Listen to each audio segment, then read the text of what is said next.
The first memory I have going to the Speedbowl was about a year after we were married, and my husband wanted to go, and I could have cared less, but I was going to do what he wanted. And but once I went once, I really liked it. Going back to the early 60s, back when my uncle had bought me one of the little 25-cent plastic race cars that we used to roll around on the asphalt along the fence in turn 4. My dad and a bunch of kids from the neighborhood, we'd all play Saturday. We'd be out messing around, and when it got to be 3 or 4 o'clock, we'd get excited because we knew it was race night, and we'd fill the station wagon full of kids. My dad would bring any neighborhood kid that wanted to go, and we'd go watch the races. The main grandstand was supposed to hold 5,000 people.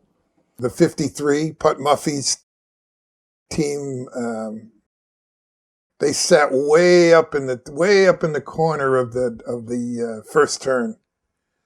And they had a big crowd with them every night. One open show when they paid like a couple thousand to win, they had 7,000 people in the stands, because back then the stands were narrower and different. They could hold more people than what they can now. And they had like 3,000 people along the backstretch in the woods.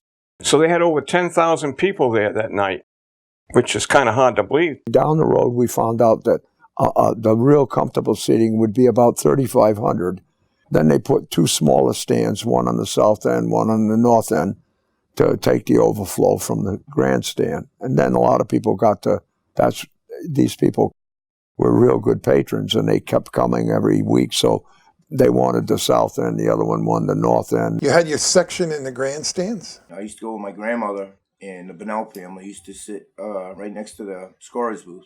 Below the announcing stand to the right, maybe half a section over. We used to sit in turn 4, and the one thing I remember was the incredible amount of people. If you weren't there by the time the races started, you had a hard time finding a seat. You had to get there early. You can't get there like 7 o'clock. You had to get there early to get a decent seat. They used to get fantastic crowds there, fantastic crowds. There was a lot of people in the grandstands, more than what you see now. It was just awesome, though, so many people there that you couldn't even run behind the stands because the lines went all the way to the fence.